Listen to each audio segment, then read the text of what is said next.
Hello guys and welcome to Hanoi. Super excited to get our first impressions of this city. Hello! It's oily, but in a good way. Oh wow, look at this. I've got egg all over my lip. Oh my god, I can't look at that. I don't know if I like it or not. We're in the old town and we're staying in the old town. We're gonna head to where egg coffee was created. Challenges of walking around this area. It's definitely the busiest, most congested place that we've been to in Vietnam so far. The streets are packed with bikes and people, and it's an experience just walking around in general. Oh wow, look at this! Beautiful artwork.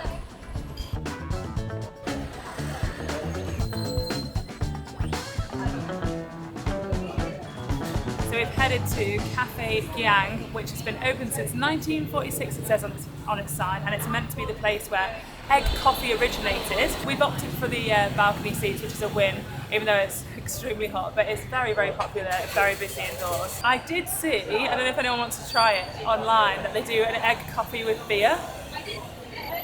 Will anyone try it or not? I don't know. Obviously we've been in Vietnam now for like 3 weeks, but we've not had one egg coffee just because we wanted to wait until we got to Hanoi for it, so I'm excited. I'm going to try my first taste, but Abby actually just told me the reason that they used an egg where it was created was because they ran out of milk, so someone whisked up an egg yolk and added it to coffee, and now it's like a traditional thing to do in Hanoi. So yeah, let's give this bad boy a try. It's so thick, like almost like a dessert.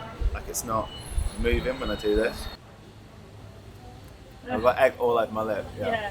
I don't know if I need to stir it in more because I just got like the egg just went on my lip and then the coffee just burnt my mouth. Right, there we go. Now we're talking. Oh yeah, now that's nicer. It's almost like the top of a cappuccino, but a lot thicker. I don't know if I like it or not. Can't work it out. I do like it, but only for 1 cup, I think. 1 cup a week. Oh yeah, I see what you mean. Super thick, very sweet. So sufficiently fueled with the coffee we weren't 100% sure about. It was time to hit the busy streets of Hanoi and see what fun things there were to do around here. The number one thing you need to do in Hanoi is survive when crossing the road. Now, we are complete amateurs. We don't know whether you just walk, we don't know whether you need to wait when there's a gap. So much conflicting information. But all I know is that Abby always gets run over or almost run over. So wish her luck, guys. Right. Hey, you. Okay. This was look after me, that's why. Go. No, Yeah. no. The drama created was more than the execution.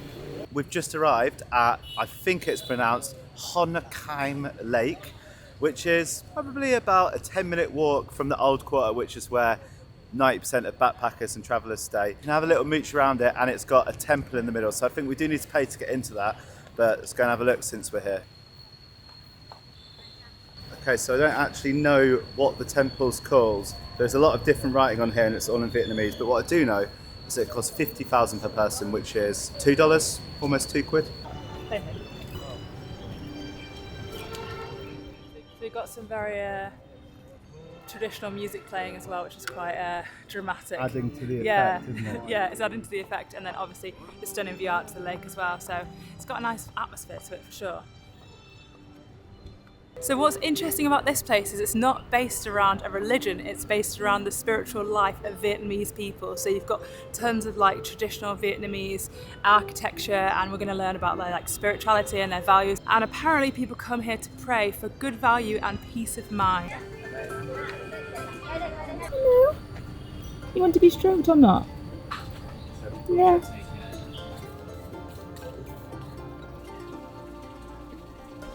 Wow, this city is so picturesque. Everything is honestly beautiful. I've never taken so many videos in the first like hour we've been exploring than I have here. Everything's like almost set up to be taken a picture of, like all of the architecture and the beautiful plants and just like the Vietnamese culture of everything that people know about with the rice hats. It just looks honestly stunning.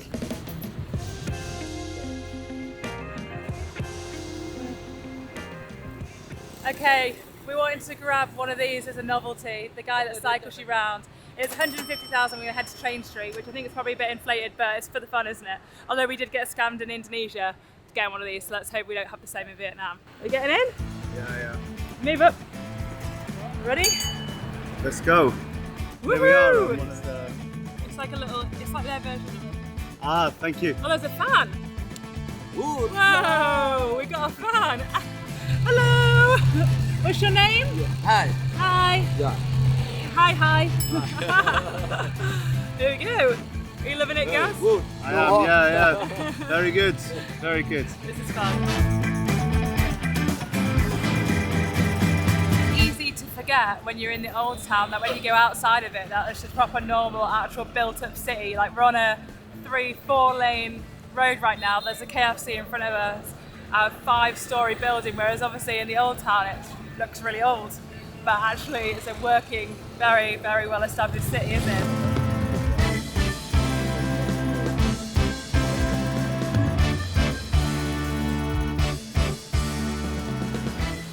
Thank you. Come on. Thank you. Come on. Wait one sec. Sorry, I just looked online and I think we should have paid about 100 for that, but oh well. We paid 150. Yeah, we paid 150 for about 20 minutes. So yeah, I think we did really get. Oh, sorry. I think we did really get overcharged, but at the end of the day, what's $5 or £5? Per guy, yeah. Sorry, I'm trying to not get run over as I'm talking. We're at the famous train street. Now I read a few articles online that you can no longer just roam along it like by yourself, and you have to like either get invited into a cafe or we don't really know. So as suspected, it is blocked off by the police, which I think everyone knows that by now. So we're walking down the side street now that's next to it, and then hoping that we can just pop into one of these and then it actually opens out onto the street. If not, we'll work out another way and we'll let you know our tricks. If it's too much, we just won't buy it. Alright, fine. I thought she was going to tell you to walk in. I didn't realise this was the train. Yeah.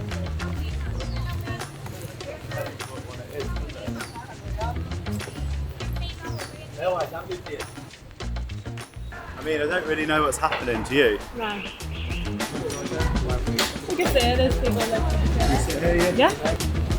So really cool little cafe, this place. It's called Coffee Bap 42 Duong Tao Street. So look for that, guys, if you want to come here. And the owner was really nice and he like set us up to get some good pictures and stuff like that. Oh, is that that's Traditional way to get high. Enjoy. He's smoking the pipe now. But that thing which you think looks illegal is actually just a Vietnamese way of smoking. So it's like a big long tube and then they get a hit of tobacco in it and it gets some, apparently the Vietnamese way of getting high, but it's just tobacco. Really interesting. You see everyone around here with them. There's sometimes like actually huge, like can be from the floor up to your waist area if you were stood up. So yeah, they're quite daunting to look at. Not something we'll be trying, but very interesting cultural thing here. Apparently we just missed a train and the next one's at 2:15 or something. Maybe look it up online. When we looked online it said weekdays it's only at 7 p.m. on onwards, but maybe you should ask in your hotel. We're very disorganised today, as you can tell. Okay. Okay. Sounds good. Lovely. Thank you very much. We've ordered ourselves a pho, not to be confused because we have been saying the name wrong, so we apologise. Pho. We learnt the other day. Hookup. We learnt the other day that pho, or the way that you pronounce it, actually has 3 meanings. One is street, one is soup, and one is prostitute. We have no idea if we've been asking for a prostitute by accident when we wanted soup, but I think the real pronunciation is pho. So we've got that right now. Anyway, we made really good friends with the guy who owns the cafe here. He's been telling us loads of facts about like the city and actually where this originated from. But I don't think I can relay it back to you guys. Nice guy, but I wasn't listening. But look it up. So we've got some high hopes on this. Right, let's taste. Give it A lot more subtle than the southern one. Like, not as salty at all. He's given us a lime, some shrimp powder, and chili paste to add in, so I think I will add that in because I like a bit more of an oomph. It tastes really nice, refreshing. Nice. The noodles a little bit of a... It's oily, but in a good way, like refreshing. The noodles have got way more flavour than down south.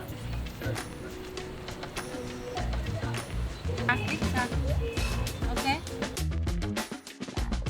Thank you, bye!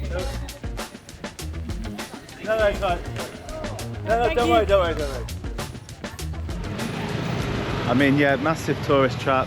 Had a nice coffee and the guy was sound, but at first the train was coming at, I think it was 2, then 2:15, and then he said to 3, and then the police started to turn up, so just ended up moving on. But yeah, cool little place to grab a coffee.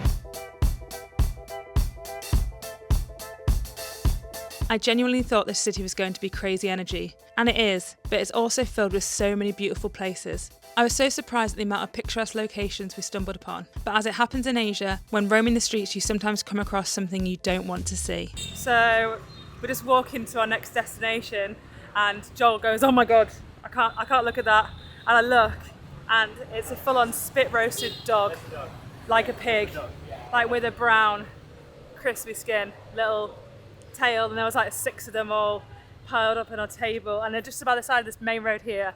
I'm not going to show it because I know that it will obviously upset a lot of people like it has for us, but I can't believe that. Yeah, it was harrowing. Ooh. It's like so out in the open. I thought it'd be one of those things that like still be a secret now. Oh dear.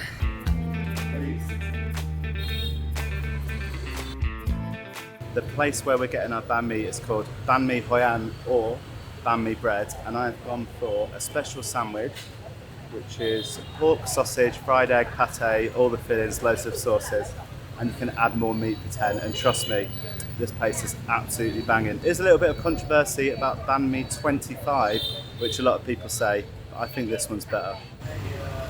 So this banh mi weighs an absolute ton, which is what I need. It's all about the heaviness of a banh mi sandwich, and look at this, look at that. Got different types of pork, pate, the right consistency, not too soft, not too dry, not too wet, everything you need. Now I've got this really weird thing where I want to eat in the aircon and like cool down, so you'll have to come with me to see me bite and go, how nice it is. Behind the scenes. Whenever I eat food, I need to be watching or listening to something. I've got this bag so it doesn't crumb on the bed, because I'm a good boy. It says everyone wants to see me, my reaction. You can't talk about how nice food is and then not my eat reaction it. to this banh mi. I've had it twice before in one day. Right, let me turn it on you because I'm just here awkwardly like this. I live by this banh mi, right? Get double meat, trust me, you won't regret it.